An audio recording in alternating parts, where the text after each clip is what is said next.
ಗೆಳೆಯರೆ, welcome back to our YouTube channel.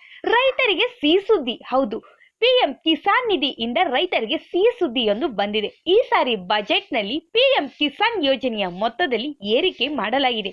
Pradhan Mantri Kisan ಯೋಜನೆಯಲ್ಲಿ ರೈತರಿಗೆ ವಾರ್ಷಿಕ 6,000 ರೂಪಾಯಿ ನೆರವು ನೀಡುವ ಮೊತ್ತವನ್ನು 8,000 ರೂಪಾಯಿಗೆ ಏರಿಸುವ ಬಗ್ಗೆ ಕೇಂದ್ರ ಸರ್ಕಾರ ಈಗಾಗಲೇ ಬಹಳಷ್ಟು ಚಿಂತನೆ ನಡೆಸಿದ್ದು, ಈ ಬಾರಿಯ ಪೂರ್ಣ ಪ್ರಮಾಣದ ಬಜೆಟ್ನಲ್ಲಿ ಅಧಿಕೃತವಾಗಿ ಘೋಷಣೆಯಾಗುವ ಸಾಧ್ಯತೆ ಇದೆ.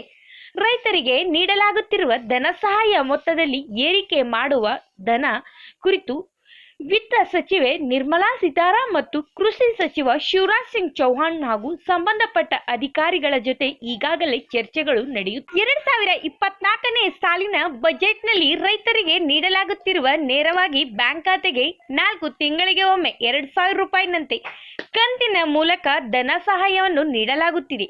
ಈ ಮೊತ್ತದಲ್ಲಿ ಏರಿಕೆ ಮಾಡಬೇಕಾದರೆ ಕೃಷಿ ಇಲಾಖೆಯ ಅನುದಾನಗಳನ್ನು ಹೆಚ್ಚಿಗೆ ಮಾಡಬೇಕಾಗಿದೆ. ಪ್ರಸ್ತುತ ದೇಶದಲ್ಲಿ 11 ಕೋಟಿ ರೈತರು ಪಿಎಂ ಕಿಸಾನ್ ಯೋಜನೆಯಲ್ಲಿ ವಾರ್ಷಿಕ 6,000 ರೂಪಾಯಿ ಧನ ಸಹಾಯ ಪಡೆಯುತ್ತಿದ್ದಾರೆ.